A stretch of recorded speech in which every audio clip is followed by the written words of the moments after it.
course, this is IS 303, and I'm going to do a quick review of Drummond Company case and an introduction to your next case, which is maxed out.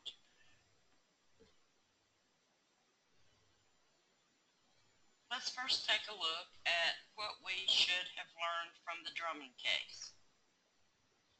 From the Chapter 13 text, we learned about various options for setting up internet access, networks, telecommunications, and VoIP.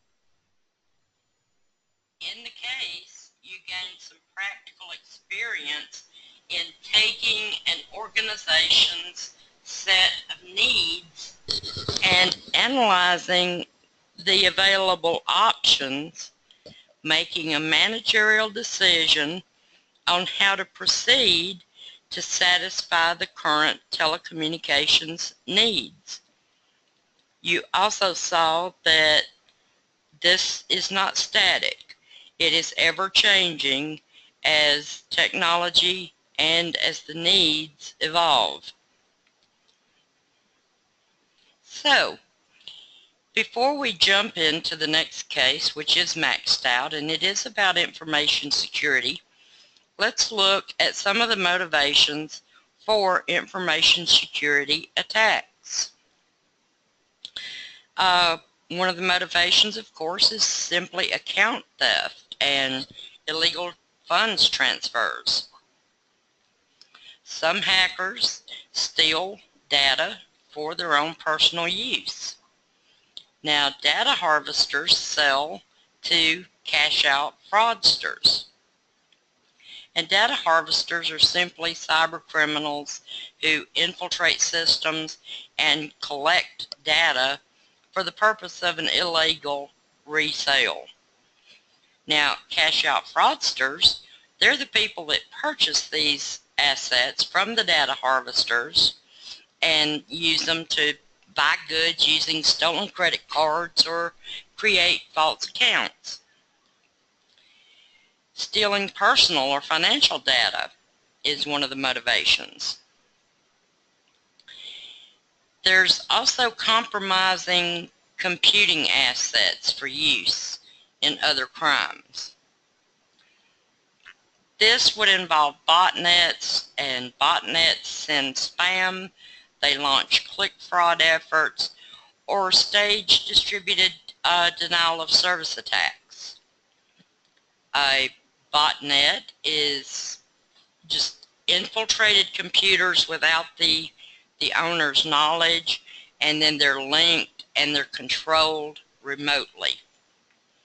A distributed denial of service attack is shutting down a website with a crushing load of what seems like legitimate requests.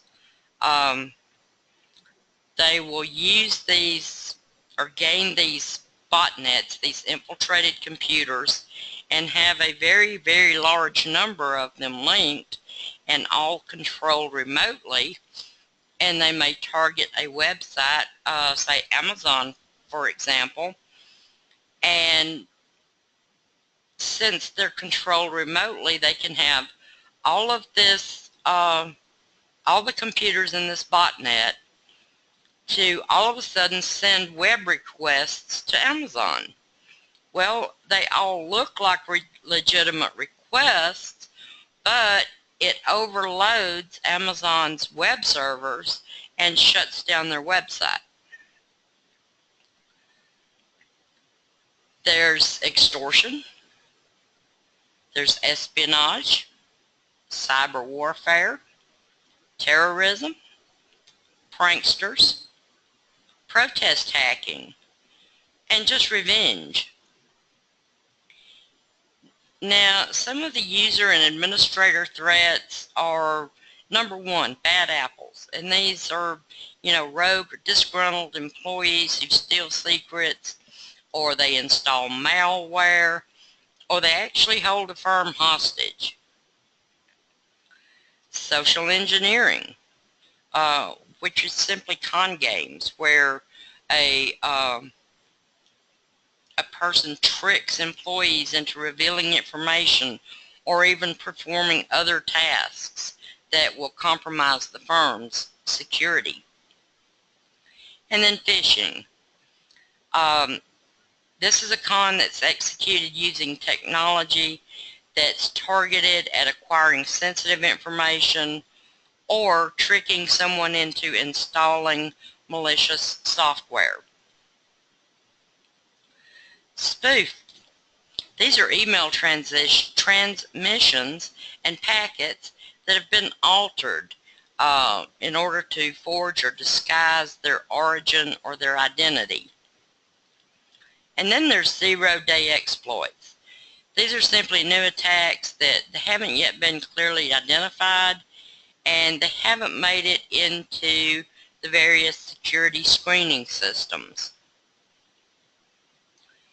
And of course, passwords. Most users employ inefficient and insecure password systems. Biometrics is a very good alternative. Of course, biometrics measure and analyze human body characteristics such as your pupils, your fingerprint, something, or even a voice recognition. But it analyzes those human body characteristics for identification or authentication.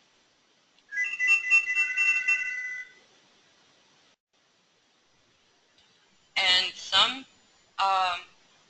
technology threats are, okay, sorry about the interruption. And there are some technology threats, which is commonly called malware. And malware seeks to compromise a computing system, of course, without permission. There are various methods of infection. There are viruses that infect other software or files.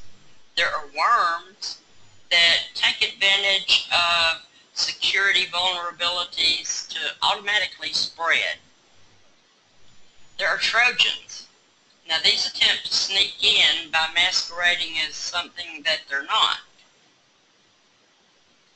The goal of malware is typically to set up botnets or zombie networks that are used then in click fraud, sending spam, registering accounts that use captchas.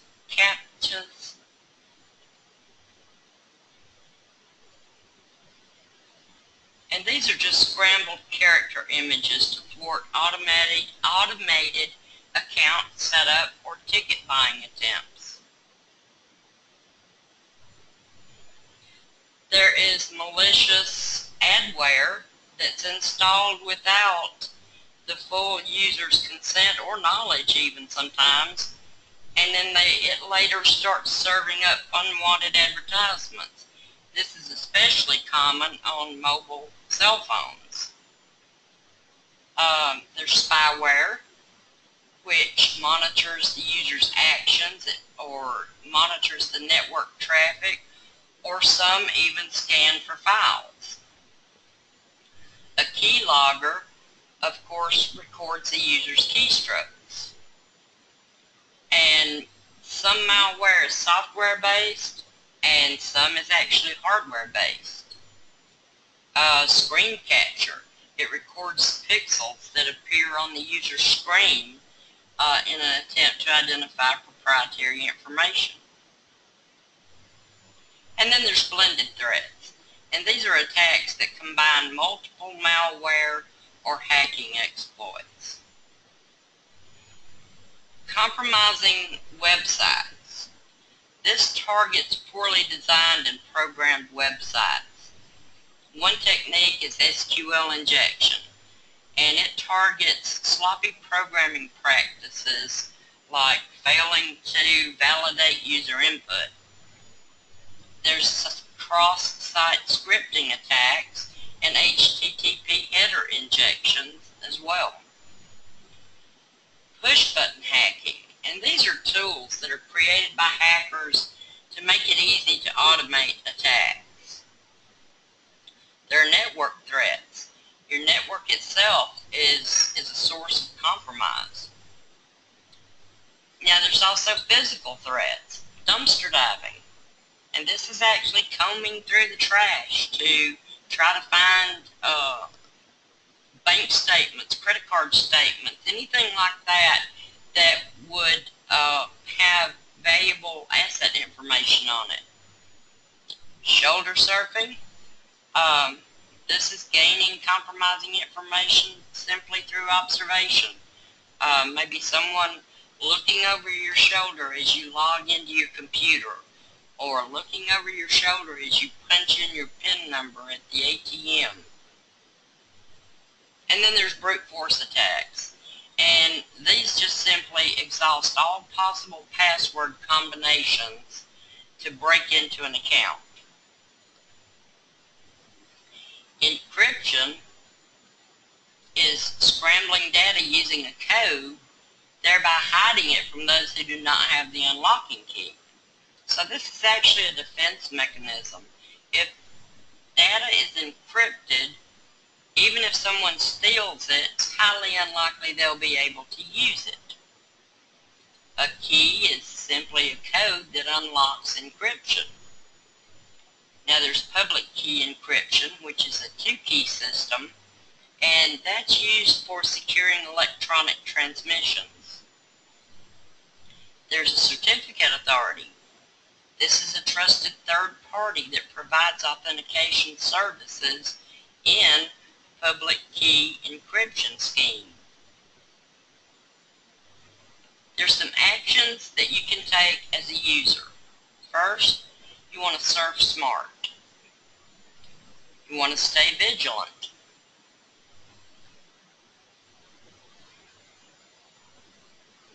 You want to stay updated. You want to install a full suite of security software on your PC. And you want to secure your home networks and encrypt your hard drives. If I look at my available networks on my PC, there's 5 or 6 in my immediate area that shows up. And believe it or not, besides mine, only 2 others are actually secured. You want to regularly update your passwords. And you want to be disposal smart. And this goes back to the dumpster diving. If you are discarding bank statements or credit card statements or anything like that that has personal information, you should first shred them. And of course, regularly back up your system. You can check with your administrator at work to see what the policies are regarding backups, password updates, encryption, all of that. Now, as an organization, there's some actions that an organization can take. They need to make sure they're in compliance with various frameworks and standards. There's the ISO 27K or the ISO 27000 series, and these are all about establishing, operating, maintaining, and improving an information security management system. And these are standards. There's compliance requirements, and these are simply legal or professionally binding steps that must be taken. HIPAA would be a good example of this. Education, audit, and enforcement. Organizations need to educate their employees, train their employees on information security procedures, do audits, and enforce security policies. There are functions of research and development. An organization needs to regularly look at their networks, their security policies. They need to understand emerging threats. and how to implement updated security techniques. And they need to be working on broader governance issues. Make sure that they're looking at the information security as a whole and what each individual piece plays in that. Now, employees should know a firm's policy and they should be regularly trained. They should understand the penalties that they'll face if they fail to meet their obligations. And there should be audits and possibly real-time monitoring of usage, announced audits, and even surprise spot checks. The big question is typically, what do we need to protect and how much is enough? Firms should obviously avoid spending money targeting unlikely exploits. They need to avoid underinvesting in easily prevented methods to thwart common infiltration techniques. They should have a risk assessment team that will consider the vulnerabilities and countermeasure investments. There needs to be lobbying for legislation that imposes severe penalties on crooks. This would help raise adversary costs and lower one's likelihood of becoming a victim. Now, as I said, your next case is maxed out, TJX Companies, and the largest ever consumer data breach as of the time the case was written. And you'll see in this case that there was a security breach at TJ Maxx. In 2005, Fidelity Homestead Bank in Louisiana started noticing a bunch of suspicious charges from Mexico and Southern California. But it was over a year later that an audit at TJX actually detected the theft of between 46 and 94 million cards.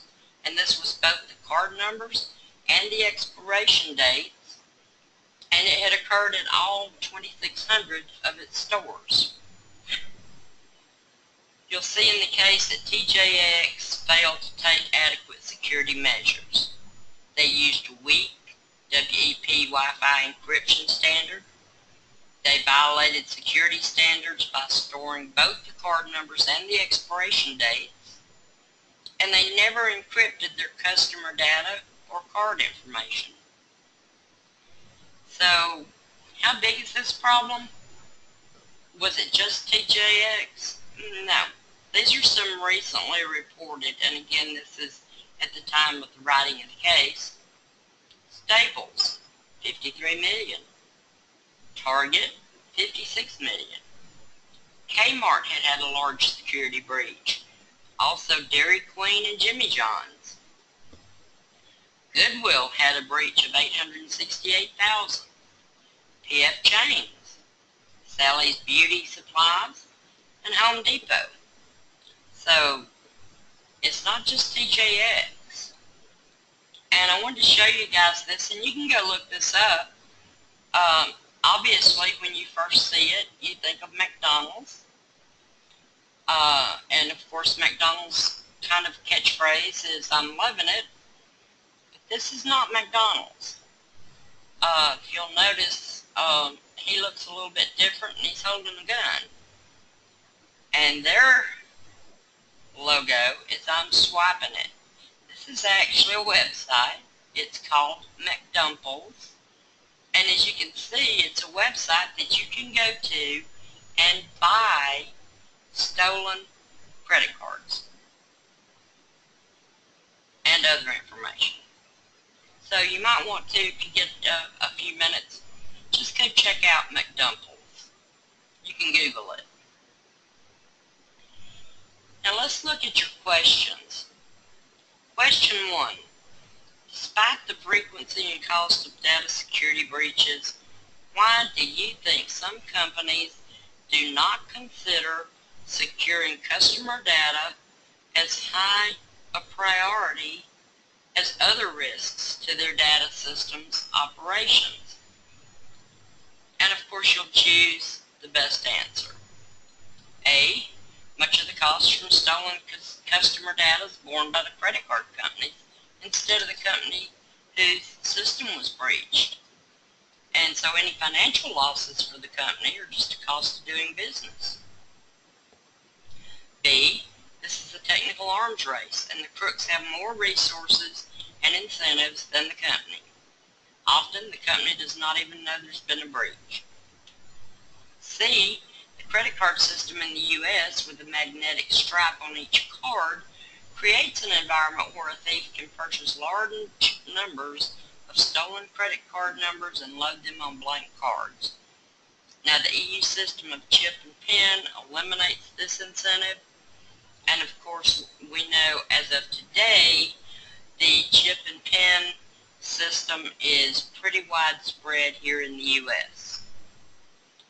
D, there are no reporting requirements, so many times the loss of customer data goes unreported and the company pays no cost, either financial or public relations, as in losing customers because of it. So you'll make your choice. Again, you'll use your structured white space format, and then you'll start your support statement with because, and you'll have 75 words to convince me that the choice you chose was the best. Question 2. If the government passed legislation regarding data breaches, either to regulate or to punish companies who allowed customer data breaches, what should the legislation do? Now in this question you're going to select all the options that apply, and of course support your choices. A, find the company that allowed the data breach to occur. B, set up security standards like HIPAA in the medical industry with which a company must comply. C, set up a consumer's bill of rights to protect them from identity theft and financial loss due to a data breach. Or D, require all data breaches to be reported. Now again, on this question, you will select all of the options that you think should be included in any such proposed legislation, but you will support all of the choices that you make. Of course, our question and answer time will be via our virtual class meeting. Check your schedule for the date, and it'll be via the virtual classroom. This is your chance to come and ask questions, so don't miss it, and see everyone there. Thanks.